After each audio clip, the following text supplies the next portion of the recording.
अब मैं इसका थोड़ा सा सिंपल डायग्राम बनाता हूँ। अब लेट सपोज कि ये मेरे पास मेरी जेड लाइन है, तो ये हमारी जेड लाइन बन गई। दो बना लेते हैं, ज़्यादा बनाने की ज़रूरत नहीं है। तो ये मेरी जेड लाइन है और ये दूसरी जेड लाइन है। और आपको ध्यान में रखना है कि ऐसी हज़ारों जेड लाइन्स मायोफिब्रिल के अंदर होंगी।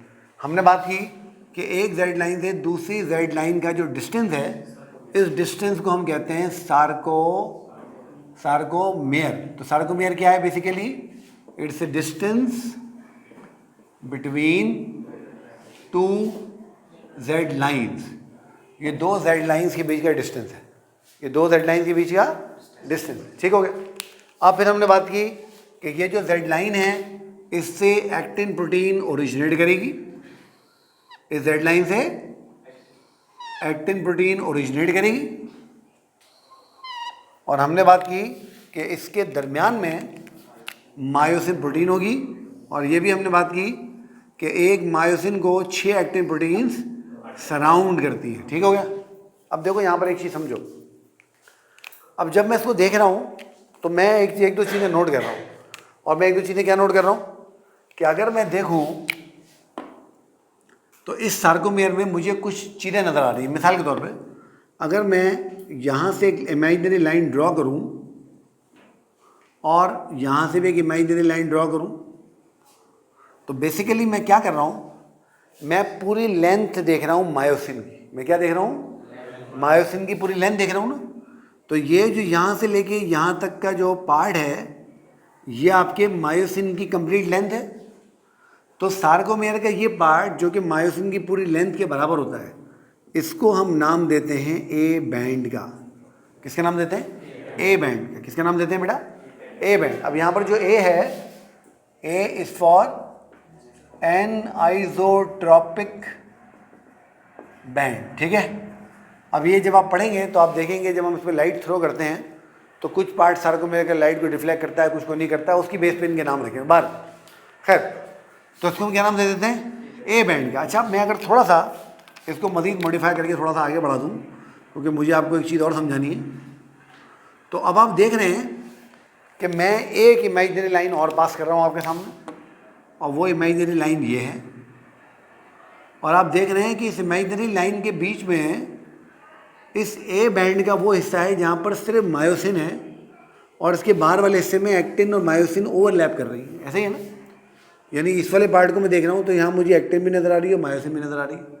मगर जब मैं यहाँ देख रहा हूँ बीच वाले पार्ट को, तो मुझे सिर्फ क्या नज़र आ रही है? मायोसिन। तो ए बैंड का वो पार्ट जहाँ पर सिर्फ मायोसिन होती है, इसको आप और मैं एच जोन कहते हैं। क्या बोलते हैं? H zone. क्या बोलते हैं? एच जोन, है ना? अच्छा, ठीक हो गया। ओके, उसके बाद देखें, अब उसके बाद हमारे पास एक जगह ये हमें नज़र आ रही है, और ये जो जगह है, ये वाली जगह, अब ये वो जगह है जहाँ पर सिर्फ एक्टिन प्रोटीन हमें नज़र आ रही है, मायोसिन नज़र ही नहीं आ रही। तो ये पार्ट जहाँ पे हमें सिर्फ एक्टिन प्रोटीन नज़र आ रही है, इसको हम नाम देते हैं आई बैंड का। किसका नाम देते हैं? I band. तो देखो, जैसे ये आई बैंड है, ये आई बैंड है या नहीं है? ये भी आई बैंड है, तो ये आई बैंड है, ये ना, तो ये आई बैंड है। तो जब मैं सार्कोमेयर को देखता हूँ तो मुझे सार्कोमेयर के दोनों तरफ आई बैंड नज़र आता है, बीच में ए बैंड नज़र आता है, और ए बैंड के बीच में मुझे एच जोन नज़र आता है। ठीक है। तो अब इसकी थोड़ी सी डिस्क्रिप्शन हम लिख लें। तो ए बैंड या एन आइसोट्रॉपिक बैंड क्या है?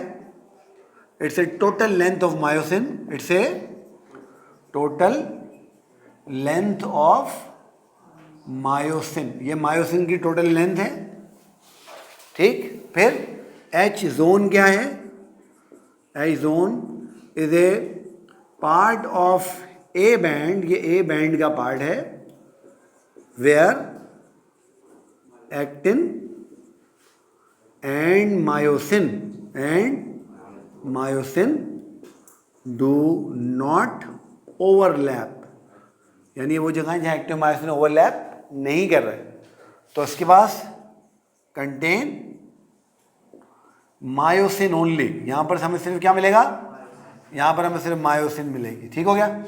उसके बाद हमारे पास I band contain actin only, और ये जेड लाइन के दोनों तरफ होगा। जेड लाइन के दोनों तरफ होगा। अभी लिख देता हूँ, फिर समझाता हूँ क्या मतलब है। तो found on both sides of Z line. मैं समझाता हूँ मैंने क्या था। ये देखें, अब मैंने तुम्हें कहा था कि एक्टिन प्रोटीन इधर भी होगी ना, इधर भी होगी, और जब एक्टिन प्रोटीन इधर होगी तो इधर मायोसिन होगी नहीं होगी, इधर मायोसिन भी होगी। देखो ये रही मायोसिन, नजर आ रही है ना मायोसिन। तो अब तुम मुझे बताओ कि ये आई बैंड है या नहीं है, तो जेड लाइन के दोनों तरफ आई बैंड, जेड लाइन के दोनों तरफ आई बैंड। अच्छा अब देखो, अब जब मैं इसको देखूंगा माइक्रोस्कोप के नीचे तो मुझे क्या नजर आएगा, ये जगह मुझे लाइट नजर आनी चाहिए, डार्क नजर आनी चाहिए, ये वाली जगह लाइट क्यों नजर आनी चाहिए, क्योंकि यहाँ पे मोटी प्रोटीन नहीं है, लाइट को रोकने वाला कोई नहीं है। तो ये जगह मुझे लाइट नजर आएगी, ये वाली डार्क नजर आएगी, क्योंकि यहाँ पर मोटी प्रोटीन है जो लाइट को रोकेगी, है ना। तो जब मैं इसको देखूंगा तो light zone, dark zone, light zone, dark zone, light zone, dark zone, light zone, dark zone, जैसे हमें स्ट्राइएशन नज़र आती है। क्या नज़र आती है? स्ट्राइएशन ऐसी होती है ना। जब हमने मसल फाइबर बनाया था तो हमने मसल फाइबर में क्या बनाया था, हमने कहा था यार मसल फाइबर ऐसे होता है कि इसके अंदर हमें इस तरह से स्ट्राइएशन नज़र आते हैं ना। तो ये जो बेसिकली स्ट्राइएशन हमें नज़र आ रही है ये क्या है, ए बैंड है। क्या है बेटा? ए बैंड है। और ए बैंड के दरमियान में क्या नज़र आ रहा है मुझे, आई बैंड। तो I band, A band, I band, A band, I band, A band, I band, A band, इस तरीके से। तो ये आपके ये जो स्ट्रक्चर है ये आपके मसल के अंदर स्ट्राइएशन बनाता है। क्या बनाता है? स्ट्राइएशन। इसीलिए हम इसको क्या नाम देते हैं, स्ट्राइएटेड मसल। क्या नाम देते हैं? Striated muscle. ये पूरा स्ट्रक्चर समझ में आ गया।